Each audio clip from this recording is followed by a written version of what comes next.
ये सब नंगे बदन वाले लोग मौत की सजा पाए हुए कैदी हैं, लेकिन इन्हें फांसी नहीं दी गई, बल्कि इस वीरान टापू पर लाकर अमानवीय ट्रेनिंग दी जा रही है। यहां का एक जरूरी कोर्स है पिटाई सहना। हर दिन इन्हें 2 घंटे तक मारा पीटा जाता है। 45 सेकंड के भीतर इन्हें सफेद चादर जैसी रस्सी पार करनी होती है, वरना कमांडो इन्हें बेरहमी से मार डालते हैं। एक युवक, जिसे ऊंचाई से डर लगता था, बीच तक पहुंचकर आगे बढ़ने की हिम्मत नहीं कर पाया। तभी पास के सिपाही ने बंदूक तान ली। टीम लीडर ने तुरंत उसे हवा में लटका कर रखा, बाकी सबको पहले निकलने दिया। सब लोग समय पर पहुंच गए तो लीडर उसे बचाने लौटा, लेकिन वो युवक टिक नहीं पाया और नीचे गिर पड़ा। नीचे पत्थर ही पत्थर थे, वो वहीं मर गया। 2 साल यूं ही गुजर गए। अब वे लोग ट्रेनिंग में माहिर हो चुके थे, यहां तक कि पानी में सांस रोकने जैसी कठिन एक्सरसाइज अब उनके लिए खेल जैसी हो गई थी।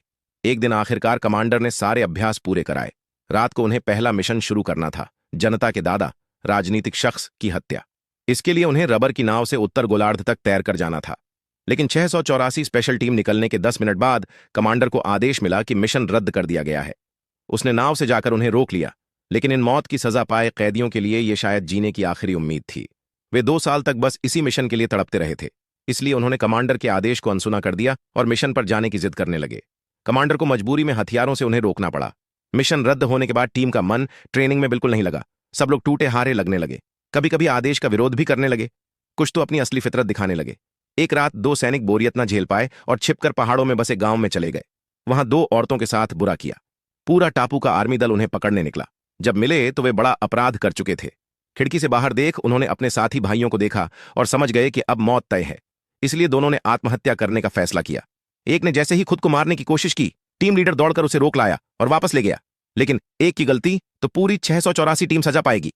2 साल की साथ की वजह से सैनिकों और कैदियों में भाईचारे का रिश्ता बन गया था। इसलिए उस युवक को बहुत दुख हुआ कि उसकी वजह से सबको सजा मिलेगी। उसने राष्ट्रगान गाना शुरू किया ताकि कमांडर उसे जल्दी मार दे और ज्यादा न सताए।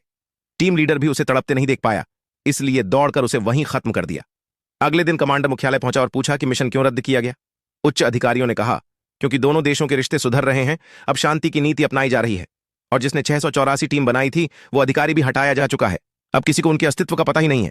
ताकि हत्या की योजना बाहर न पहुंचे, कमांडर को आदेश दिया गया कि वो खुद 684 टीम का सफाया कर दे, वरना पूरे टापू की आर्मी खत्म कर दी जाएगी। कमांडर टूट गया। उसे बड़ी मुश्किल से उन अपराधियों को देश के वफादार सैनिकों में बदलने में सफलता मिली थी। वो उन्हें अपने बच्चों जैसा मानने लगा था। अब उसे ही उन्हें मारने का हुक्म मिला। रात को उसने पहले चाय के बर्तन का पानी गिराया, फिर टीम लीडर को बुलाकर पानी भरने भेज दिया। इसी बीच उसने ट्रेनिंग ऑफिसर और इंस्ट्रक्टर को बुलाया और मिशन खत्म करने पर चर्चा करने लगा। सबसे सख्त ट्रेनिंग देने वाला ऑफिसर सबसे पहले विरोध में खड़ा हो गया, लेकिन इंस्ट्रक्टर बोला, अगर टीम को नहीं मारा गया तो पूरा आर्मी दल मिटा दिया जाएगा। वो बुरा आदमी बनकर आदेश मानने को तैयार था। दोनों में जोरदार बहस हुई।